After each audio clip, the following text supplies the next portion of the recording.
आज जन कल्याण शिविर में मेरे साथ मंच पर विराजमान हमारे भारतीय जनता पार्टी के मंडल अध्यक्ष सम्मानीय दिनेश यादव जी, राजा बाबू डांगी जी, हमारे वरिष्ठ नेता सम्मानीय डॉक्टर श्रीवास्तव जी, हमारे पूर्व जनपद अध्यक्ष सम्मानीय जगन्नाथ सिंह यादव जी, हमारे जनपद अध्यक्ष प्रतिनिधि सम्मानीय धर्मेंद्र सिंह जैन जी, सरपंच साहब सम्मानीय खलक सिंह जी, सम्मानीय एसडीएम साहब, सम्मानीय सीओ साहब, हमारे जनपद उपाध्यक्ष प्रतिनिधि सम्मानीय विवेक यादव जी, जनपद सदस्य आदित्य त्रिवेदी जी, हमारे सभी सम्मानीय बीओ साहब, हमारे तहसीलदार साहब, सभी सम्मानीय वरिष्ठ मनोज जी अरोरा जी, हमारे सरपंच साहब प्रदीप जी, सम्मानीय श्री राम कटारिया जी, सभी सम्मानीय जनप्रतिनिधिगण, सम्मानीय मंच, मेरे समक्ष बैठे सभी आसपास से पधारे मेरे सम्मानीय वरिष्ठ जन, सम्मानीय ग्रामवासियों, मेरी माता बहनों, आप सब जानते हैं कि जन कल्याण शिविर हमारी भारतीय जनता पार्टी की सरकार के द्वारा पूरे प्रदेश में, पहले आपने देखा होगा कि शिविर लगते थे जिला स्तर पर, लेकिन आज जिला स्तर से फिर हम लोगों ने ब्लॉक स्तर तक लगाए, ब्लॉक स्तर के बाद फिर हम लोग पंचायत स्तर पर लगाए और आज भी ये शिविर चलते ही रहते हैं। और पंचायतों में अलग शिविर लगते हैं और कई बार जब हमको मौका मिलता है तो हम पंचायत स्तर पर भी जाते हैं, सारे अधिकारीगण जाते हैं। और जैसे आज बहादुरपुर में लगा है, कल ये शिविर मुंगावली में था और कल ये शिविर पिपरई में लगेगा। हमारी सरकार की जो सोच है, हमारे माननीय मुख्यमंत्री डॉक्टर मोहन यादव जी की जो सोच है कि जो भी हमारी जनता के काम है, जनता को किसी ऑफिस के चक्कर नहीं काटना चाहिए, परेशान ना हो। जनपद के चक्कर काटता है, जिले में चक्कर काटता है, अधिकारी मिले नहीं मिले तो समय खराब होता है, पैसा बर्बाद होता है। तो सरकार की ये मंशा है कि जब हम शिविर ऐसे लगाएंगे, आसपास के 2, 5, 10 पंचायत के लोग आएंगे, सभी जनप्रतिनिधिगण उपस्थित रहेंगे, हमारे अधिकारीगण उपस्थित रहेंगे और हम चाहते हैं, हमारी सरकार चाहती है, हमारे मुख्यमंत्री चाहते हैं कि हम हर समस्या का समाधान वही मौके पर उसका निराकरण किया जाए, जिससे कोई भी व्यक्ति परेशान ना हो। ये सरकार की स्पष्ट मंशा है। इसलिए सभी विभाग के यहाँ पर अधिकारी बैठे हुए, कर्मचारी लोग हैं और सभी जनप्रतिनिधि हैं। और जब तक मैं आपको विश्वास दिलाता हूँ कि निश्चित जो आप आवेदन दिए हैं आपने, इन आवेदनों पर सुनवाई होगी, इसका निराकरण होगा। हम प्रयास करेंगे कि ज्यादा से ज्यादा आवेदन पर अभी तत्काल हाल के हाल में ही निराकरण हो। और अगर कोई शेष बचते हैं आवेदन तो निश्चित आप विश्वास रखें, आपके हर आवेदन पर निराकरण किया जाएगा। क्योंकि हमारी सरकार की, हमारे माननीय मुख्यमंत्री की, हमारे माननीय केंद्रीय मंत्री श्रीमती सिंधिया जी की स्पष्ट मंशा है हमारी सरकार की कि कोई भी हितग्राही, कोई भी किसान, कोई भी व्यक्ति, कोई भी हमारी माता बहन, कोई भी परेशान ना हो, उनका निराकरण उनके गांव में ही हो। तो आज मैं अगर बात करूं, अभी 9, 10 और 11 जून को सभी ग्राम पंचायतों पर ये शिविर लगे थे। तो पंचायत स्तर से लगभग 11,267 आवेदन आए हैं। कुछ ऑनलाइन आए हैं, कुछ ऑफलाइन जो आप हैंड टू हैंड हमको दे रहे हैं, और एक एक आवेदन की एंट्री भी हो रही है। और इसमें लगभग 110 प्रकार की हमारी सरकार की योजनाएं हैं जिनके हितग्राहियों के द्वारा आवेदन दिए जा रहे हैं। और हम चाहते हैं, हमारी सरकार चाहती है कि जो व्यक्ति पात्र है जिस योजना में, उसको उस योजना का लाभ निश्चित मिले। ये शिविर लगाने का सिर्फ यही उद्देश्य है। और आज मैं जानता हूं और आप सब जानते होंगे कि कम से कम एक व्यक्ति को सरकार की 1, 2, 4, 6, 8, 10 योजना तक का लाभ मिल रहा है। और आज उसी का परिणाम है कि आज पूरे देश में लगभग हमारी केंद्र में सरकार है, हमारी मध्य प्रदेश में भी सरकार है, और भारतीय जनता पार्टी की सरकार लगभग 22 प्रदेशों में हमारे देश में भारतीय जनता पार्टी की सरकार है। उसका कारण केवल यही है कि आज जो हमारा आम व्यक्ति है, हमारी जो जनता जनार्दन है, हमारे जो हितग्राही भाई है, सभी को विश्वास भारतीय जनता पार्टी की सरकार पर है। हमारे माननीय प्रधानमंत्री मोदी जी पर भरोसा है कि आज हमारे माननीय प्रधानमंत्री मोदी जी ने ऐसी ऐसी योजनाएं चलाई हैं जिससे पहले तो जो प्रधानमंत्री बनते थे, जो सरकारें बनती थी, जो भी मुख्यमंत्री बनते थे अन्य पार्टियों के, वो केवल अपने लोगों तक सीमित रहते थे और बड़ी एक आध योजना लगा चालू कर दी, लागू कर दी, उसको बताने को बार बार कहते थे हमने ये तालाब बनवा दिया, हमने एक ये सड़क बनवा दी। लेकिन आज आप देखिए भारतीय जनता पार्टी की सरकार में माननीय मोदी जी के नेतृत्व में, माननीय मुख्यमंत्री डॉक्टर मोहन यादव जी के नेतृत्व में, माननीय केंद्रीय मंत्री श्रीमती सिंधिया जी के नेतृत्व में आज ये बात मैं बड़े गर्व से कह सकता हूं कि एक भी गांव हमारा ऐसा नहीं है जहां पर प्रधानमंत्री सड़क या पीडब्ल्यूडी की पक्की सड़क ना बनी हो। और छोटे छोटे जो मजरे टोले रह गए, मैं आपको विश्वास दिलाता हूं कि ज्यादा से ज्यादा एक और ज्यादा से ज्यादा कहूंगा तो 2 साल नहीं, 1 साल के अंदर सारे मजरे टोलों में तक पक्की सड़क बन के तैयार हो जाएगी। कोई भी व्यक्ति को आवागमन की कतई ही परेशानी नहीं होगी। आप देख रहे होंगे बहादुरपुर एक गांव था, पंचायत थी और आज भी है, लेकिन बहादुरपुर में तहसील बन गई। बहादुरपुर के लिए हमारे जो गरीब परिवार के लोग हैं और उनकी इच्छा है कि मेरे बेटा बेटी अच्छे स्कूल में अच्छी शिक्षा ले सके, तो हमारी सरकार के द्वारा आपने देखा होगा अभी मुंगावली में, पिपरई में और मेरे धुवन में हमने सीएम राय संदीपनी स्कूल खुलवाए हैं। मेरे बच्चे बैठे हैं, हो सकता है इन्होंने भी वो स्कूल को देखा होगा। तो मैंने एक संदीपनी स्कूल और बहादुरपुर के लिए स्वीकृत करवा दिया है और जल्दी से जल्दी वो स्कूल यहाँ पर चालू होने वाला है। तो मैं चाहता हूँ कि हमारे क्षेत्र के बच्चों को बेहतर शिक्षा मिले, बेहतर स्वास्थ्य मिले, हमारे लोगों को बेहतर सुविधाएं मिले, ये हमारी सरकार की मंशा है।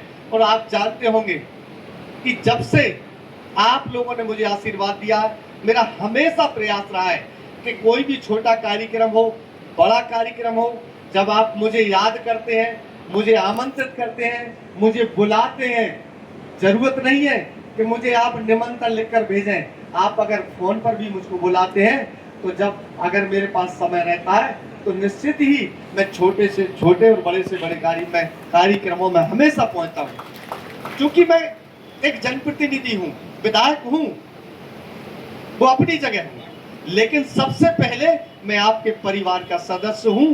आप सभी लोग मेरे परिवार के लोग हैं और मैं आपके परिवार का सदस्य हूं।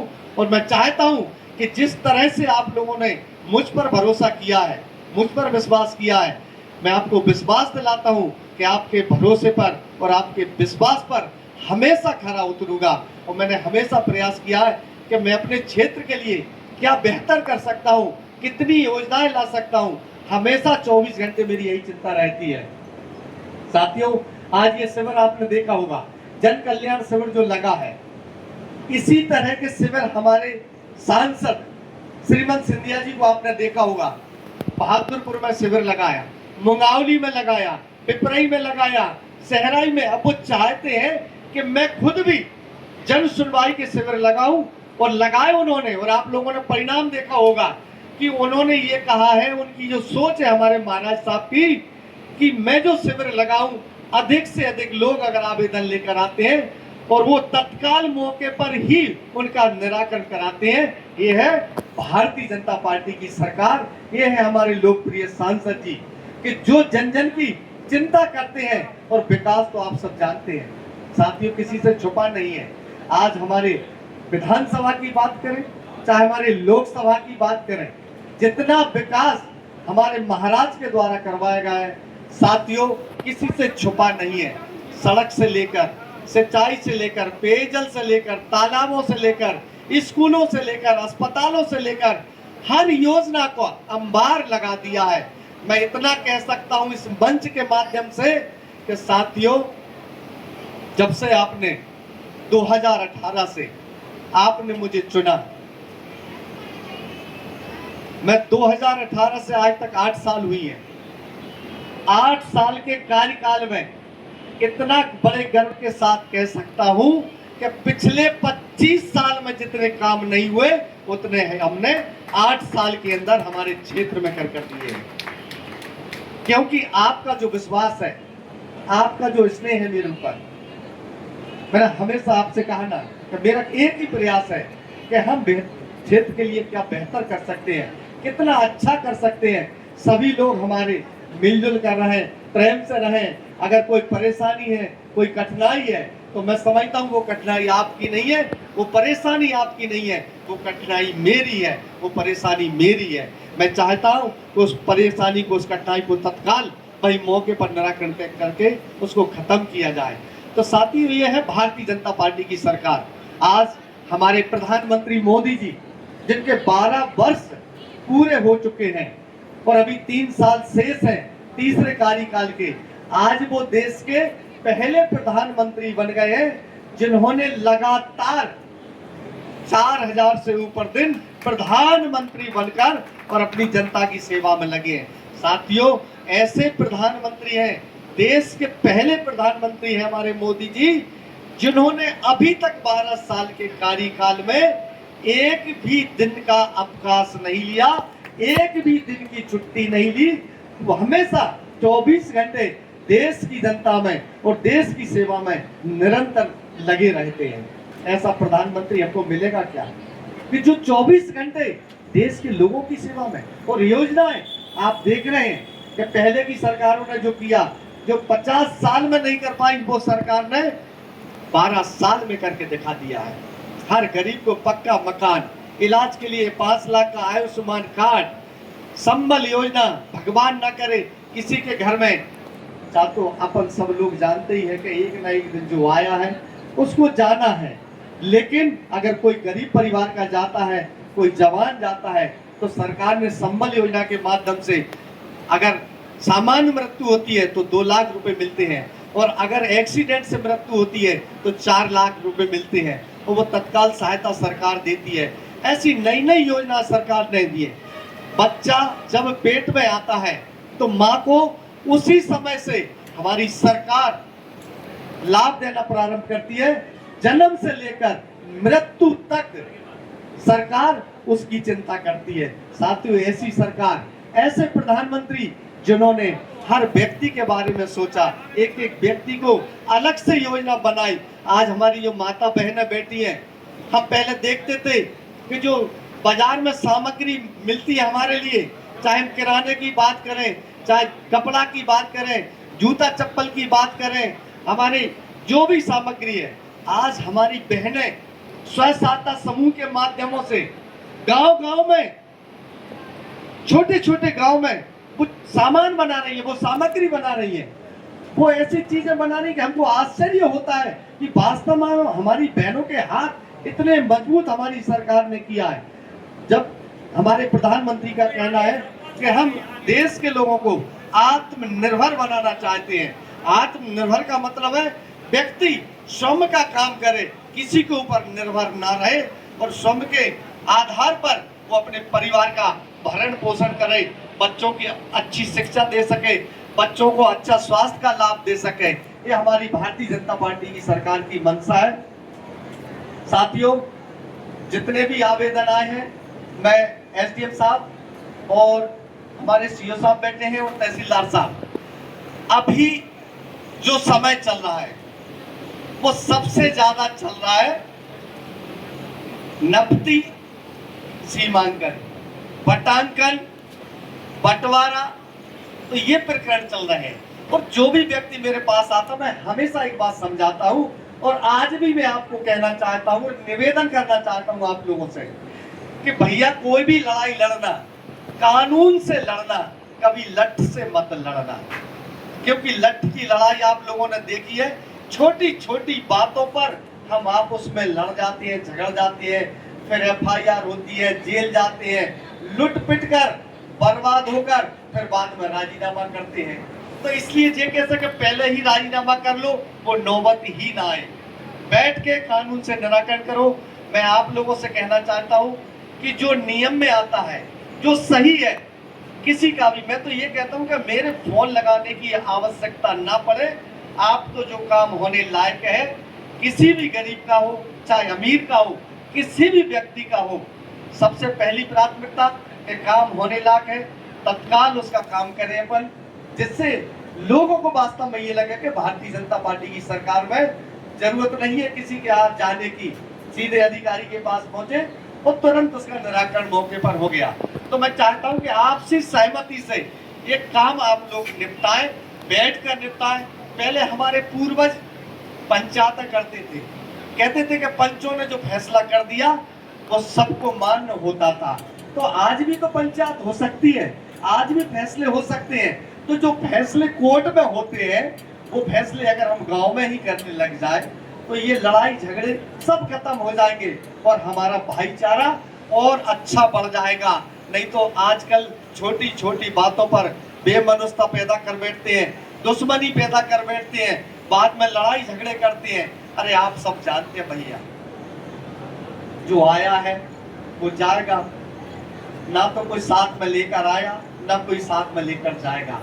और इतना अगर हम सोच लें जो कुछ मिला यही मिला और यही छोड़कर जाना है, तो फिर क्यों ये बात करती हो कि नहीं ये तो मेरा है। हम जहां जिस जगह पर बैठे हैं, ये दुनिया आज की नहीं बनी, ये करोड़ों अरबों पता नहीं है कब की बनी है। हम जैसे करोड़ों अरबों लोग चले गए और चले जाएंगे और आते रहेंगे, पर ये हमारी नहीं है, ये तो भगवान की है, ये तो ईश्वर की है। हम क्यों कहते हैं कि ये तो, उसने कहा ये खेत तो मेरा है, ये गांव तो मेरा है, ये घर तो मेरा है। भैया मेरा नहीं है, सब भगवान का है। जो कुछ मिला ईश्वर ने आपको दिया है, मेहनत करिए, ईमानदारी से करिए, अच्छा काम करिए, और निश्चित आप आगे बढ़ेंगे, आपका परिवार आगे बढ़ेगा। और आप लड़ाई झगड़े करोगे तो सब बर्बाद हो जाएगा। मेरा एक सुझाव है आपसे केवल कि भाईचारे से रहें, लड़ाई झगड़े ना करें। और इनके जो निराकरण है शायद 30 जून तक और ये चलेंगे, ज्यादातर सीमांकन के फिर करें, बरसात आ जाएगी, खत्म हो जाएगी, जो शेष रहेगा हो बैठ के, अगर कोई जब विवाद की जगह हो तो आप उसमें दोनों पार्टी को बिठाकर विवाद खत्म करने का प्रयास करें। और सीओ साहब, जो पंचायत स्तर पर जो गांव-गांव में छोटे छोटे काम रह गए पंचायत स्तर के, वो थोड़ा सा सरपंचों से बात करके, सचिवों से बात करके वो काम तत्काल हो जाए। जहाँ छोटा सा मुर्मीकरण है, कहीं सीसी रोड है, कहीं पुलिया है, वो बरसात से पहले ये सारे काम हमारे निपट जाए, जिससे लोगों को, आमजन को कोई परेशानी ना हो। और मैं आपको बस केवल इतना ही विश्वास दिलाता हूं, ये भारतीय जनता पार्टी की सरकार है, ये प्रधानमंत्री मोदी जी की सरकार है, ये डॉक्टर मोहन यादव जी की सरकार है, ये हमारे महाराज श्रीमंत सिंधिया जी की सरकार है, ये भारतीय जनता पार्टी की सरकार है। इसमें जो सही है वो ही होगा। और विशेषकर जो गरीब व्यक्ति है, हमारी सरकार की सोच है कि जो आखिरी लाइन में खड़ा व्यक्ति है, जो पीछे पंक्ति में खड़ा व्यक्ति है, उसको सरकार चाहती है कि आगे पंक्ति में हम लाकर कैसे खड़ा करें, उसके हाथ हम कैसे मजबूत करें। तो ये जो मैंने कहा कि 110 योजना लगभग सरकार के द्वारा जो चलाई जा रही है, उसका लाभ आपको दिलाना है, आम जन तक पहुंचाना है। मेरे साथ में जो जनप्रतिनिधि भी बैठे हैं, हमारे पार्टी के संगठन के लोग भी बैठे हैं, हम सब लोग मिलकर यही प्रयास करते हैं कि सरकार की योजना का उस पात्र व्यक्ति को, जो उस पात्रता में आता है योजना में, उसको लाभ मिले। और आज जो शिविर लगाया है, हमारा प्रयास रहेगा कि अधिक से अधिक जो आवेदन आए हैं उनके हम मौके पर ही निराकरण करें। सभी का बहुत बहुत धन्यवाद। बोलिए भारत माता की, भारत माता की। बहुत